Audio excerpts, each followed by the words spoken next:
Ada berapa Asep di dunia kan? 7 juta. Iya bener loh. Serius? Bisa bikin negara dong. Ya, kali ini kita akan ngomong sesuatu yang penting untuk bangsa, ya, penting untuk masa depan. Yaitu kita ngomong tentang sejarah. Kenapa sih sekarang selalu dituduhkan anak muda milenial tidak suka sejarah? Ya, jangan menyalahkan mereka. Kita akan bedah dengan guru sejarah keliling. Sejarawan milenial, ya. Kang Asep kembali namanya betul ya? Yes. Iya. Makasih banyak loh Bang, ini udah diundang ke Harus dong. satu momen, satu forum yang luar Iya. biasa. Ini Saya penting. fansnya Bang Hel misalnya. Terima kasih. Biasanya ibunya yang fans saya. Aduh. Sehat Bang? Iya, sehat-sehat. Ya, Kang Asep kembali. Wah, thank you. Makasih Bang udah diundang nih ke tempatnya Bang Helmi ini. Harus luar biasa. dong. Ini penting nih. Ya. Sejarah penting bukan, Sep? Banget penting Bang. Hmm. Banget. Nggak ada sejarah, nggak ada kita. Nggak ada sejarah, nggak ada kita. Dan nggak ada masa depan kalau nggak ada hari Ya. ini yang kita perjuangkan. Dan bangsa kita Ya. dalam pendidikan cenderung sekarang untuk Meninggalkan sejarah. Betul, Sep? Betul. Silakan Ya. ngomong. Jadi gini, kalau dilihat anak muda sekarang, tanya mereka apa sih atau siapa sih nama pahlawan yang ada di uang, satu pun di antara mereka nggak paham lagi. Ya. Nah, Indonesia merupakan negara dengan uang terlecek di dunia. Karena kita nggak peduli dengan siapa pahlawan atau siapa tokoh atau siapa orang yang pernah berjasa di Republik ini yang kemudian ditetapkan menjadi pahlawan, yang ada nongkrong di uang itu mereka nggak tahu tuh. Ya, sementara Amerika, Jepang merupakan negara-negara yang uangnya cukup bagus. Bahkan dompet-dompet di mereka nggak ada yang dilipat tuh. Cuma di kita yang dompet banyak dilipat. Nah, itu. Dan yang lebih memprihatinkan Bang, ketika saya ngajar tamu di salah satu sekolah di Jalan TB Simatupang, saya tanya anak-anak, kalian tahu nggak TB itu singkatan dari apa? Mereka nggak tahu. Saya tanya lagi, Daan Mogot itu diambil dari nama apa? Mereka nggak tahu. Dan ketika saya iseng, coba Daan Mogot diambil dari nama apa? Sebutkan ke anak-anak. Anak-anak bilang nama pohon, nama bunga, nama kue. Terakhir ada yang nyeletuk di belakang, nama binatang Pak. Anak SD, anak SMP. Mereka nggak tahu Daan Mogot, padahal Daniel Mogot. Iya. Ya, nama pahlawan dari Tangerang. Dan dia adalah aslinya orang Manado. Dan pahlawan termuda. Pahlawan termuda. Betul kan ya? Betul. Umur 20-an kalau nggak salah ya. Iya, 20-an. Saya tahu dari Pak Aspi, pahlawan termuda Daan Mogot. Oke, Nah, terus? Jadi kenapa mereka nggak kenal pahlawan? Kenapa mereka nggak tahu para pejuang bangsa? Padahal ada satu analogi. Kalau kita nggak tahu apa yang diperjuangkan oleh orang tua kita nggak akan sayang sama mereka. Ya, Oke. makin tahu perjuangan orang tua kita membesarkan kita, sampai jual tanah, jual rumah, jual motor, jual apapun yang mereka miliki hanya untuk kita, makin tahu itu kita makin sayang mereka. Ya kan? Makin tahu perjuangan para pahlawan bangsa, para pejuang bangsa memperjuangkan negara ini, kita akan makin cinta dengan Republik ini. Saya kira tak kenal maka tak sayang, Bang. Cinta itu selalu dasarnya adalah kenal. Ya. Nah, cinta itu dasarnya saling kenal satu sama lain. Nggak ada cinta yang nggak kenal. Tiba-tiba saya ketemu cewek itu saya bilang I love you. Dia bingung cewek itu kan.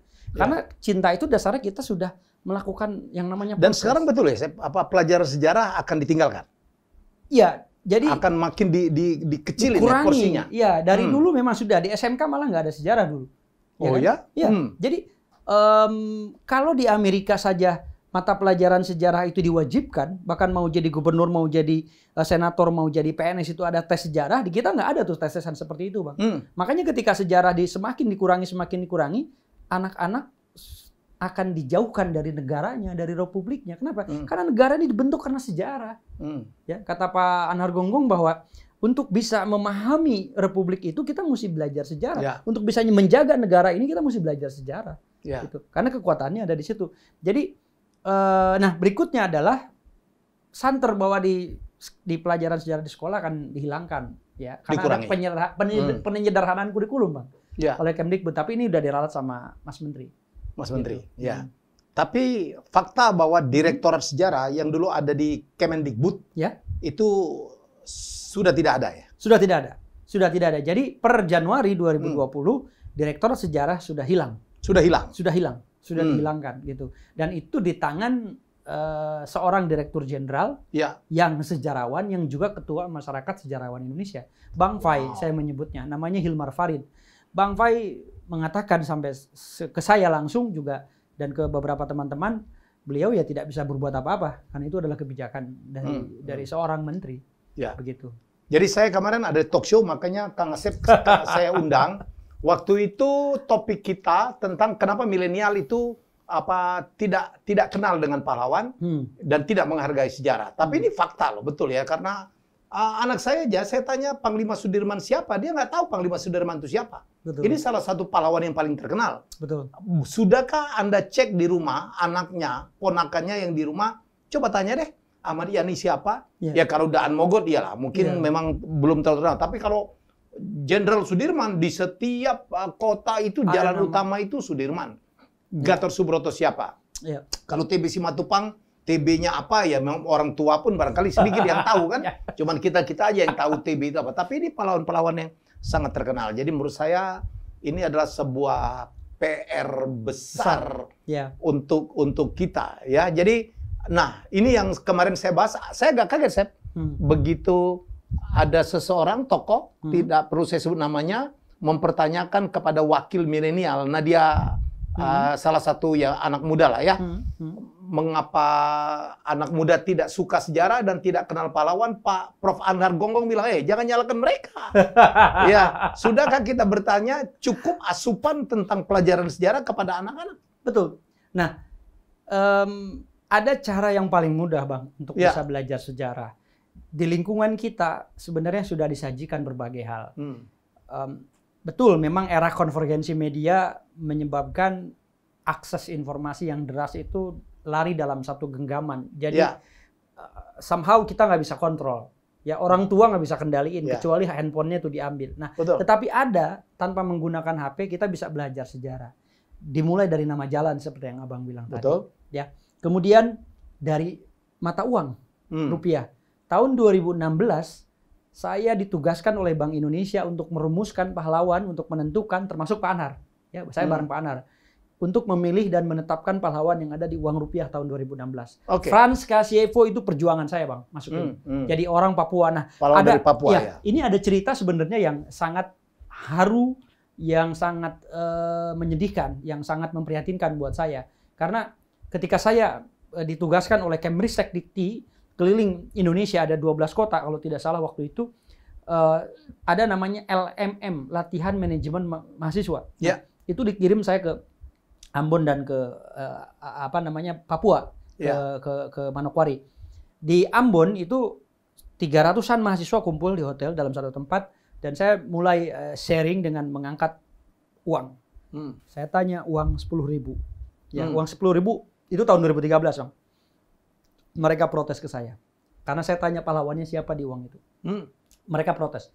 Kang Asep, kita orang sudah punya pahlawan itu lama di 1.000, bisa pindah, tidak 100.000.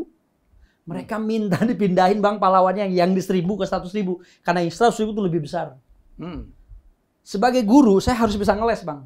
Makanya saya bilang ke anak-anak, kalian tahu, uang 1.000 itu dipegang oleh seluruh rakyat Indonesia. Semua orang punya, dari tukang parkir sampai pejabat itu pasti tahu uang 1.000. Dan pahlawan kalian akan jauh lebih berkenal daripada 100.000.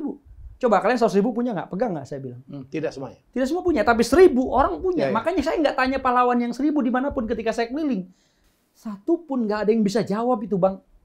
Di Erlangga 1.000 orang di auditorium, di UNES 700 orang, di ITENA 1.600 mahasiswa baru. Saya tanya pahlawan yang ada di uang 10.000 banyak yang nggak tahu, Bang. 10.000 yang lama ini tahun 2013, Bang, bukan 2016 ya. Nah, dan yang paling akhirnya orang Ambon bilang, oke, Kang, ya udah kalau gitu pahlawan kami tetap 1.000 saja. Nah sekarang kan udah hilang nih, udah diganti ya. Nah ketika saya ke Papua lebih parah lagi protesnya, Bang. Pak Asep, kita orang juga punya pahlawan tuh. Kenapa pahlawan kita tidak pernah ada di uang? Kenapa monyet dan burung boleh masuk? Jadi monyet dan burung pernah ada di uang, sementara pahlawannya mereka tidak pernah ada di uang. Pahlawan Papua ada 4 orang, Bang. Yang terakhir tahun ini jadi 5. Ya. Nah, bayangin selama NKRI berdiri, pahlawannya mereka tidak pernah ada di uang. 2016 saya diundang oleh BI, diminta menjadi tim perumus, Dan saya berjuangkan Frans Kaisiepo itu masuk. Yang kedua mereka protes, Kang, kenapa orang Papua dipaksa belajar sejarah Jawa? Kenapa mereka harus tahu Cut Nyadin, Sudirman, Pangeran Diponegoro dan semuanya? Apakah orang Ambon, orang Medan, orang Jakarta, orang Jawa, orang Sumatera belajar tentang sejarah Papua? Apakah mereka belajar tentang pahlawan kami? Mereka nanya begitu. Saya bilang enggak. Coba saya tanya deh siapa yang di Jawa dan di Sumatera yang tahu pahlawan Papua sebelum ada uang Frans Kaisiepo itu di 10.000. Nggak ada yang tahu. Orang saya tanya Pak SBY tahu nggak pahlawan Papua? Saya pernah nanya di Twitter, sampai akhirnya saya di-follow Twitternya orang ke-37 yang di-follow Twitter oleh Pak SBY waktu masih presiden beliau. Karena sulit kita tidak belajar soal itu. Yang ketiga Bang, soal nama jalan tadi. Ya. Tidak ada satupun nama jalan yang diambil dari nama pahlawan Papua di Indonesia ini, Bang. Sudirman tuh di mana-mana, makanya terkesan Jawanisasi, Jawa sentrisme, Sumatranisasi, pahlawan Sumatera dan Jawa tuh meng-Indonesia. Ya. Tapi pahlawan Papua satu pun tidak ada, makanya saya usulin ke Jakarta. Palembang cuma satu, Sep. Ada? Satu doang. Yang Muhammad Badarudin? Badarudin, iya. Belum mesti diajuin lagi. Kalau Sumatera itu Palembang cuma satu. Cuma satu. Jadi kamu jangan mengeneralisir. Jangan, benar. Ya, kamu tahu pahlawan dari Sumatera yang paling banyak? Aceh. Dari Aceh, dari Sumatera Barat. Oh iya, pemikir bangsa awal kan Sumatera Barat. Orang hebat dua, Minahasa Bang. Minahasa juga banyak. Banyak banget. Jadi dalam sejarah memang kedua daerah ini, Sumatera Barat dan Minahasa itu sama Sulawesi Selatan. Iya. Ini hebat-hebat. Sulawesi Selatan juga pahlawannya. Tapi sebenarnya hampir tiap daerah punya pahlawan, Bang. Dan itu banyak. Nah, cuma momentumnya adalah ini harus diangkat. Ini harus diajukan, Bang. Karena pahlawan itu kan proses. Karena saya baru tahu dari Pak Aspi. Karena untuk mengusulkan pahlawan nasional itu daerahnya harus mengusulkan. Betul. Ya ternyata orang Palembang itu nggak gemar gitu mengusulkan. Sultan Mahmud Badarudin nggak ada fotonya lagi. Ya Allah. Saya pernah bilang Sultan Mahmud Badarudin pahlawan dari mana? Oh, dari Palembang, ada nama bandaranya. Kalau Juanda, Surabaya katanya. Karena ada bandaranya, padahal dari Tasikmalaya. Orang Tasik. Yang lebih parah lagi kalau saya tanya Bang mahasiswa. Coba kalian tahu HR Rasuna Said itu cewek atau cowok? Cewek. Cowok, cewek. Orang-orang bingung. Udah pernah lihat belum mukanya? Belum. Rangkayo. Hajah Rangkayo, HR. Jangan-jangan di sini dulu juga nggak tahu juga. Gitu Bang. Jadi, nah sebenarnya ini kan hanya medium Bang. Ini tuh hanya cangkang Bang. Kenapa kita harus tahu pahlawan? Kenapa kami di komunitas Historia Indonesia, saya mendirikan KHI sudah 17 tahun. Kenapa sih kita jalan-jalan ke museum? Ini hanya metode. Di dalamnya tuh sebenarnya ada ajang propaganda sejarah, Bang.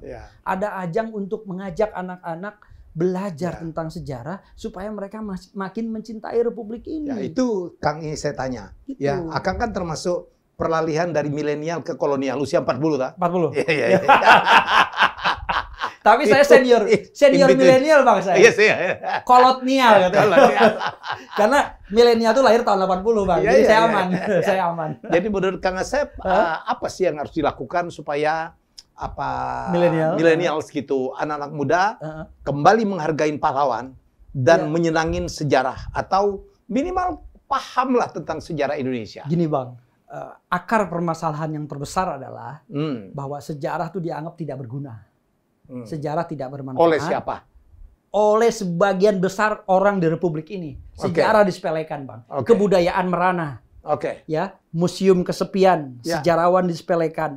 Ya, sinden dan siapapun itu turun ke jalan akhirnya. Kenapa? Karena nggak ada yang menghargai. Jadi kebudayaan ini hanya diagungkan pada konteks tataran teori saja.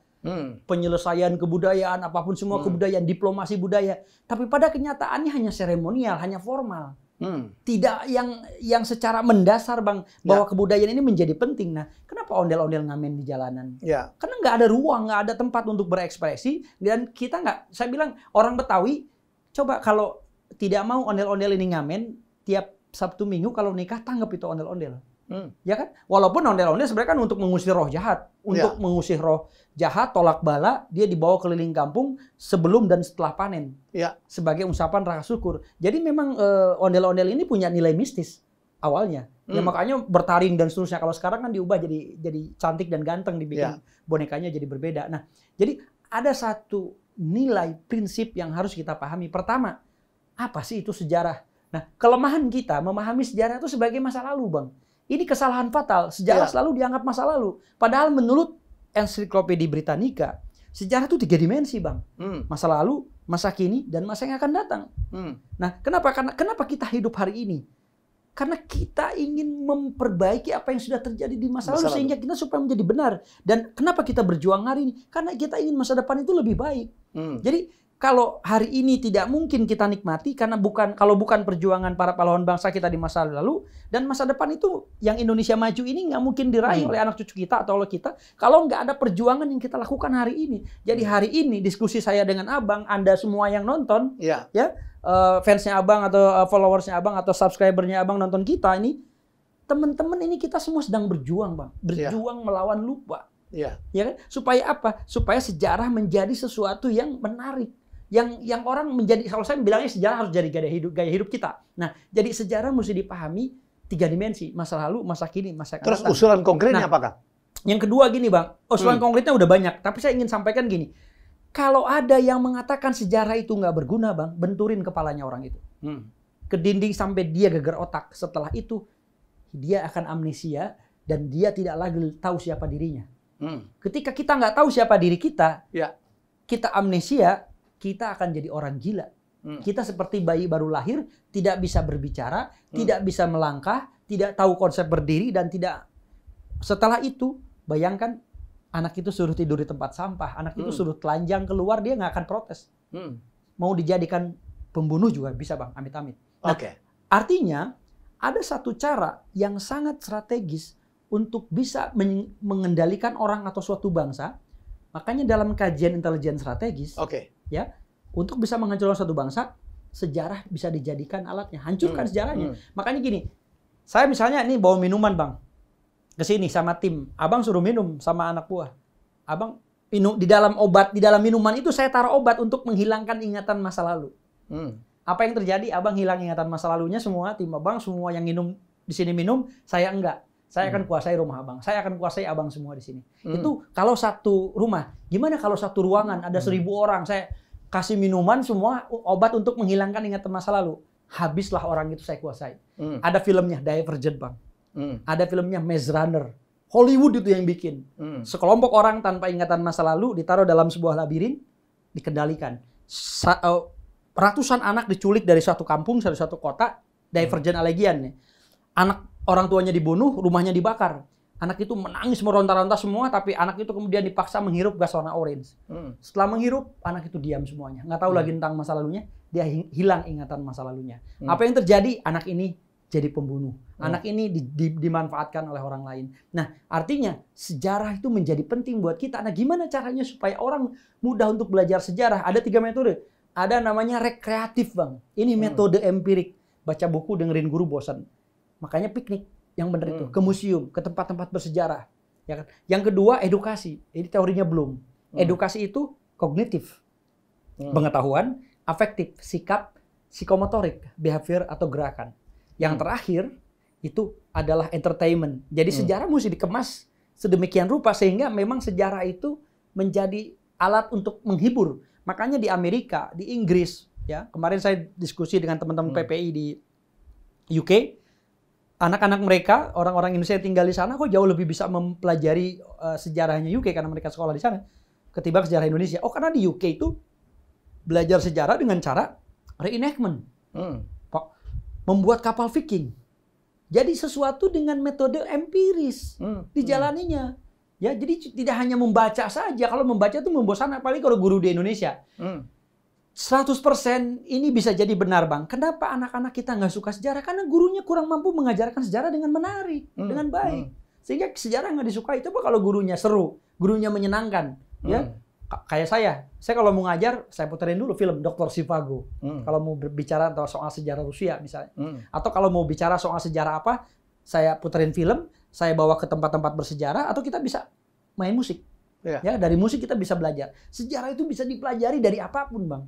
Dari banyak contoh. Nah, makanya kami di komunitas Historia kemudian mengembangkan yang namanya wisata sejarah. Ada namanya Night at the Museum. Ada wisata malam Kota Tua. Ya kan? Kemudian yang paling keren sih menginap di museum. Jadi kita museum-museum ini kita tidurin, kita kunjungin. Kita tidurin, ratusan orang menginap di situ. Dan di dalamnya kita bikin kegiatan. Dari mulai dinner di museum, barbekyuan di museum, ada musik di museum, ada nonton film, ada keliling, dan ada jurit malam, tur tengah malam. Kemudian ada renungan. Sebelumnya kita biasanya ada dialog dengan pelaku sejarah atau dengan tokoh atau dengan anak-anak muda, public figure dan seterusnya kita undang sebagai guest star gitu atau guest special guest gitu ya, kita undang biasanya atau vlogger atau siapapun. Nah, jadi yang paling seru sekarang itu kita bikin namanya Historia Amazing Race. Kita dengan Garuda, kita dengan Mandiri, kita dengan ConocoPhillips, dengan University of Washington, dengan banyak institusi. Mereka bikin outing, Bang, bikin outbound, itu dengan kontennya sejarah. Itu kerjasama dengan kami, Komunitas Historia Indonesia. Dan itu seru banget. Tiap pos, kalau mereka punya core value, ada pos-posnya.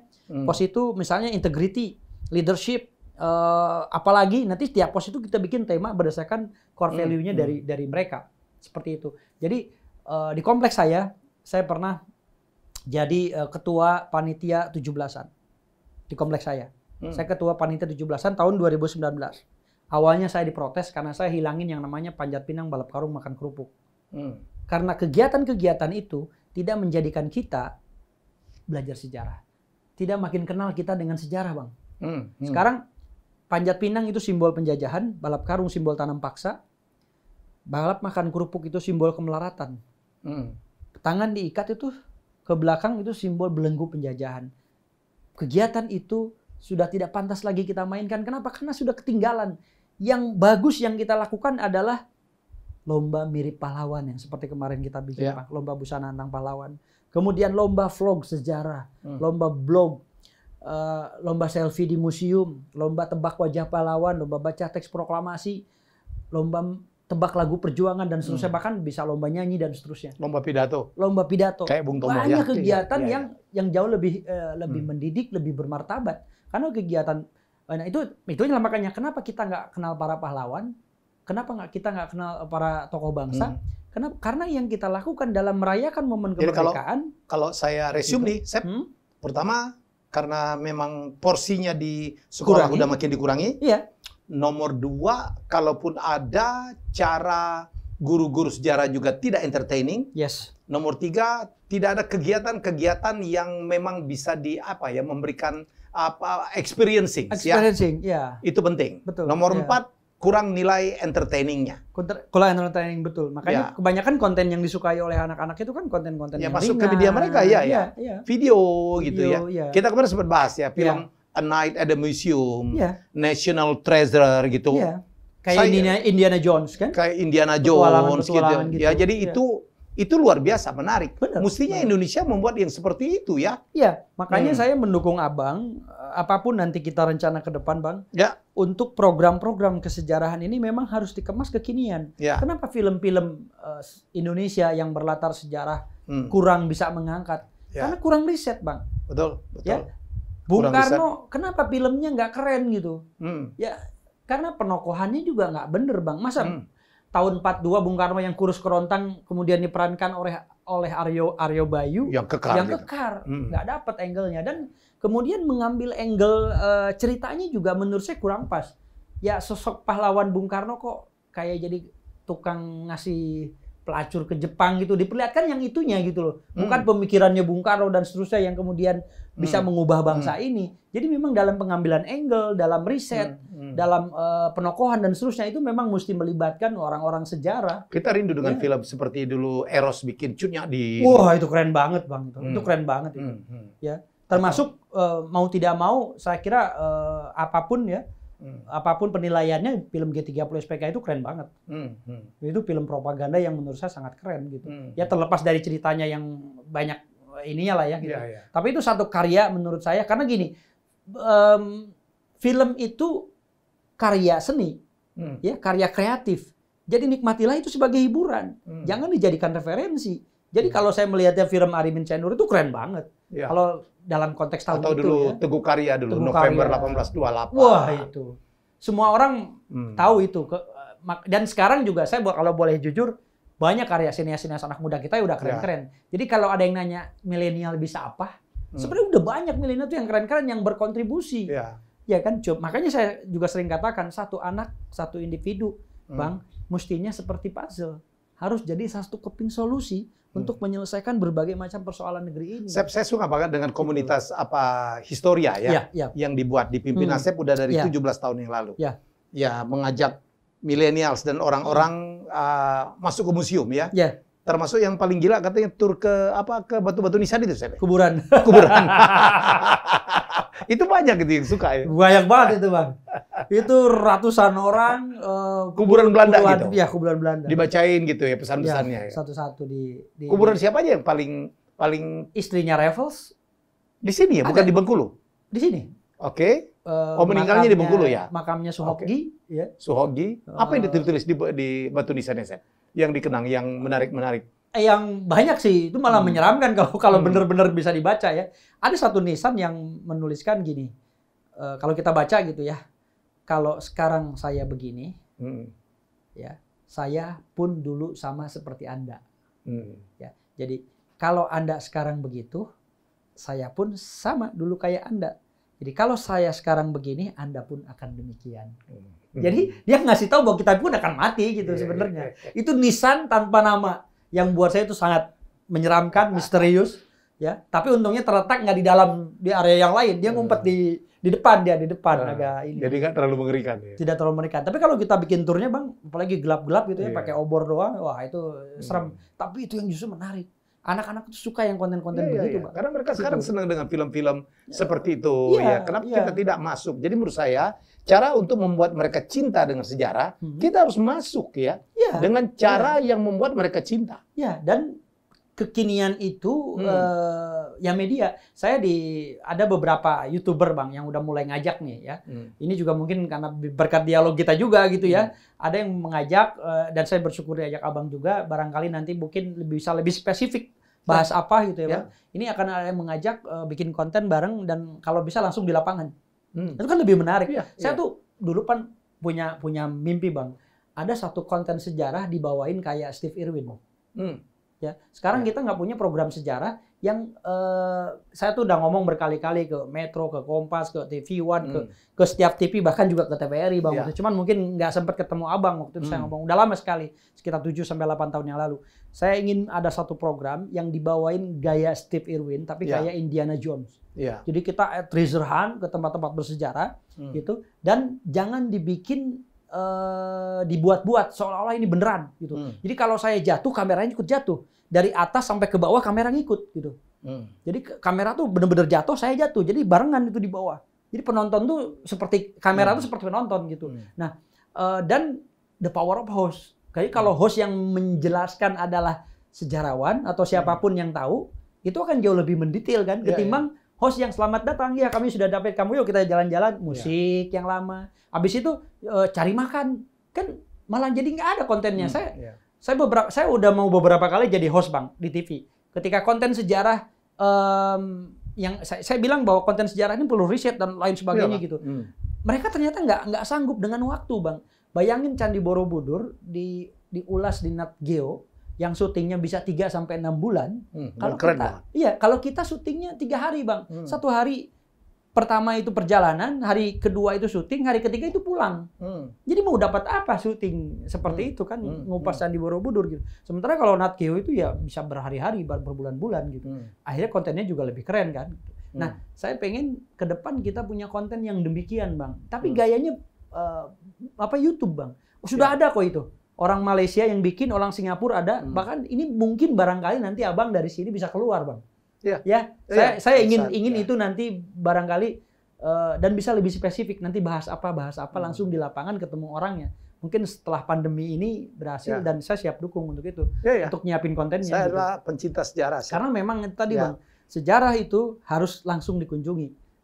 Diekspresikan. Nah, kami komunitas Historia dulu berdiri itu alasannya bukan saja dikunjungin, Sep, karena kita ngaku bangsa kita itu juga lalai mengumpulkan bukti-bukti peninggalan sejarah. Betul. Banyak di luar negeri, ada di Wina, ada di Belanda, keris ini ada di sana, buku yang ada di sana. Makanya waktu saya berkunjung ke museumnya Fadli Zon itu saya kayak terbius, tau nggak? Benar. Hampir semuanya di situ, ditata rapi. Jadi, orang-orang kayak Fadli Zon itu orang-orang yang menurut saya harus kita apresiasi ya.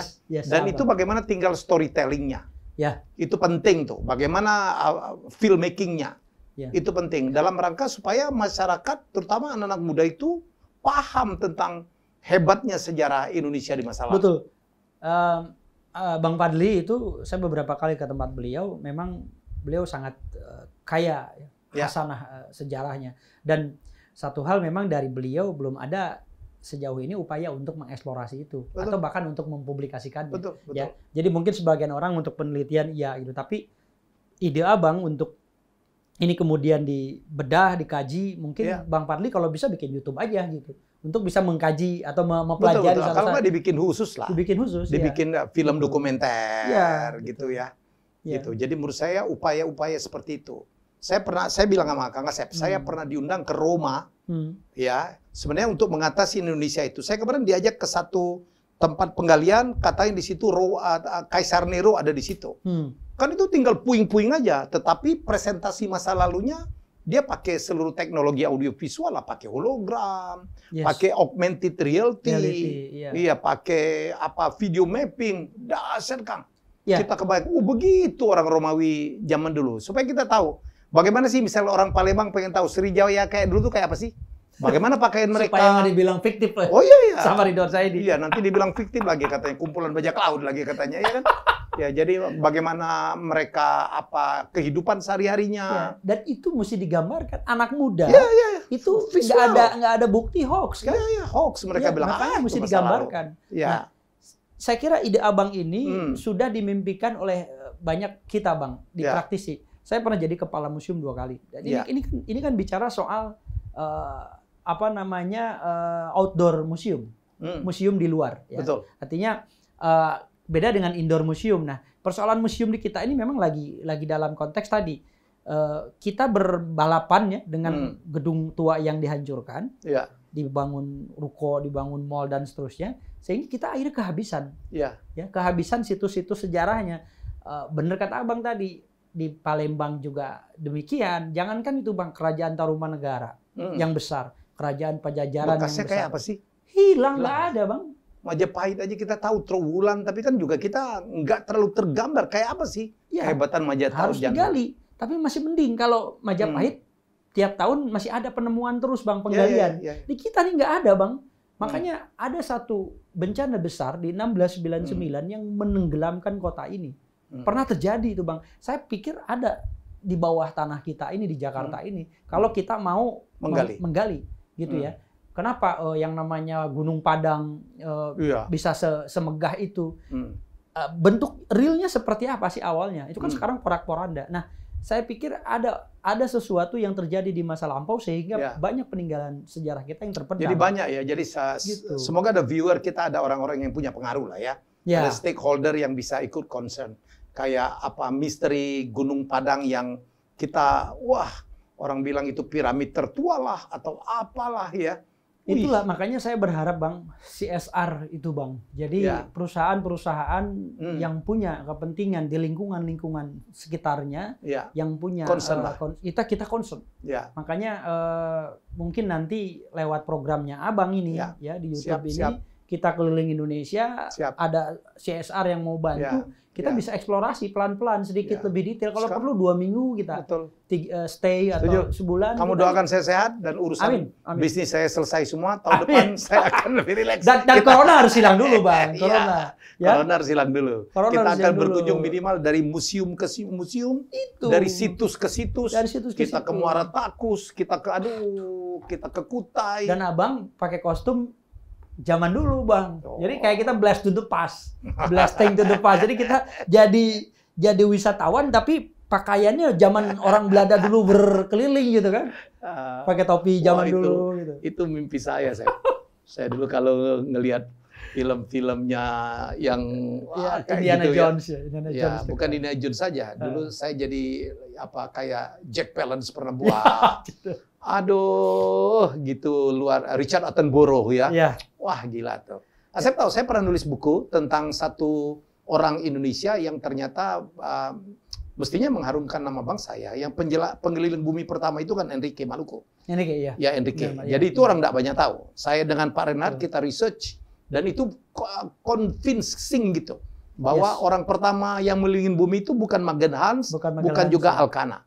Ya adalah orang Maluku, Enrique namanya, yang ke Palembang umur 10 tahun dan terus ke Melaka, diculik oleh Double Creek untuk dibawa dan memulai ekspedisi untuk mencari Spice Island.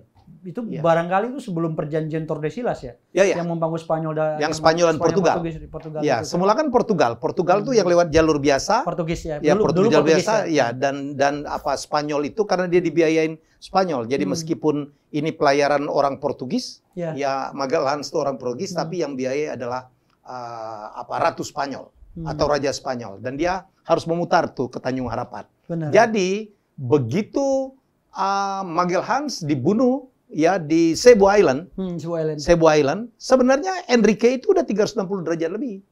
Karena kita harus hitung startnya kan dari Maluku. Dulu mereka waktu perjanjian Tordesillas kan masih menganggap bumi itu datar ya? Ya, ada yang menganggap itu bumi datar. Pokoknya lewat di situ Anda akan jatuh. Iya, makanya mereka macam-macam. Justru perangnya di Maluku kan? Betul. Kok kesini kan udah gue bilang kita udah bagi dua nih dunia barat sama timur. Kenapa masih ketemu katanya? Iya. Itu kan mereka penasaran di situ. Jangan-jangan dulu tuh hoax itu dari dulu supaya sulit menemukan Spice Island. Jadi siapapun yang menemukan cengkeh, pala itu akan menjadi orang paling kaya sedunia. Karena waktu itu cengkeh itu harganya lebih mahal dari emas. Jelas 1 kilogram kilo per mahal. kilo ya. Jadi, dan Indian itu sebenarnya ketika ketika Konstantinopel dikuasai oleh Turki Utsmani, orang Eropa harus keluar mencari yang namanya pusat penghasil rempah India. Makanya ke kita nyasar, ke Amerika juga nyasar, dibilangnya Indian, ini Hindia gitu sebutnya. Itu jadi nyasarnya mereka itulah kemudian menemukan seperti surga di kita ini kan. Wah, mereka melihat cengkeh berserakan itu, melihat biji pala berjatuhan merah-merah itu kan.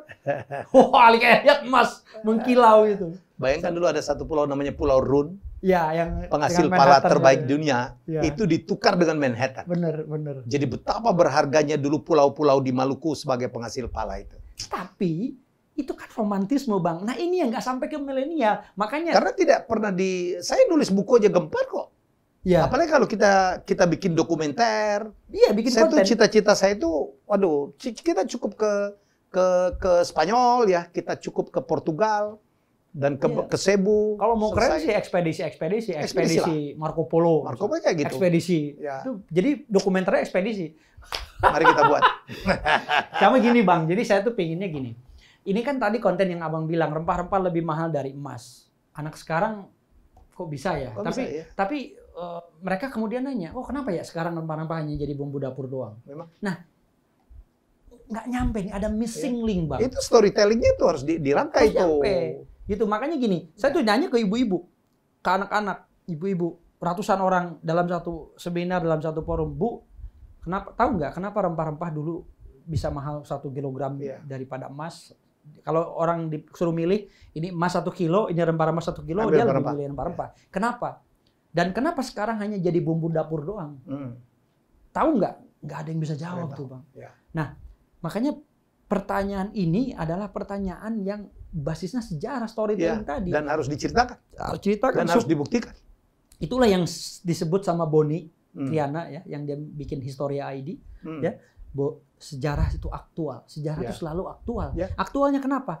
Kenapa kalau dulu rempah-rempah diburu? Kenapa penjajahan terjadi karena pencarian rempah-rempah gitu ya? Pertama, rempah-rempah itu memiliki nilai yang mahal karena satu fungsinya. Ya, untuk mengawetkan makanan, orang Eropa butuh saat musim dingin. Rempah-rempah. Untuk menghangatkan badan, orang Eropa butuh. Dulu belum ada revolusi industri. Makanya rempah-rempah ambruk gara-gara revolusi industri. Perdagangan rempah-rempah lumpuh karena ada revolusi industri yang tadinya fungsi rempah-rempah untuk menghangatkan badan, untuk mengawetkan makanan digantikan oleh mesin. Sehingga di tahun 1870-an juga ada revolusi agraria yang menyebabkan perkebunan kita berubah, Bang. Tidak lagi menanam rempah-rempah. Yang ditanam kopi, kina, kopra, tembakau dan seterusnya. Nah, teh dan seterusnya. Makanya kita mulai mengenal yang namanya teh, mulai mengenal yang namanya kopi. Tadinya kita nggak punya tradisi minum teh. Orang kita dijajah, mana ada tradisi minum. Oke, jadi itu memang harus dijelaskan, Sep.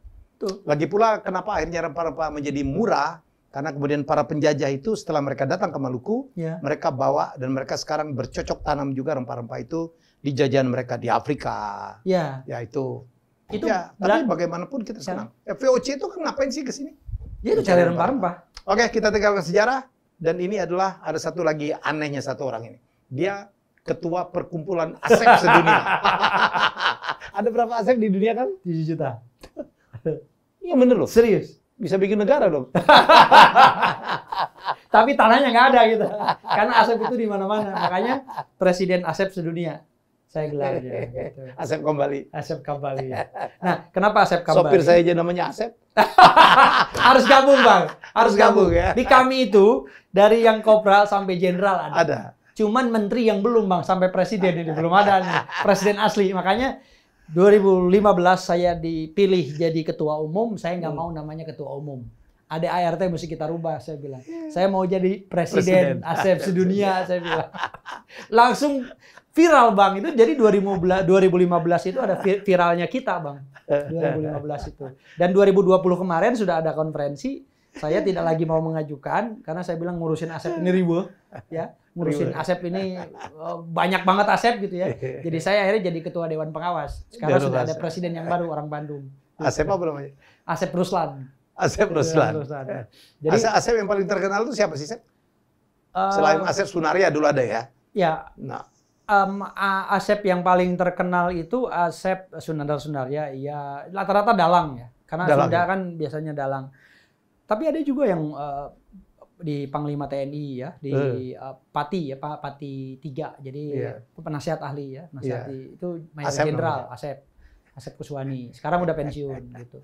ASEP itu banyak, cuma memang di level kepala daerah itu belum nih. Makanya kami lagi coba mengkader teman-teman nih supaya maju gitu kan di daerah nih pilkada nih. 7 juta.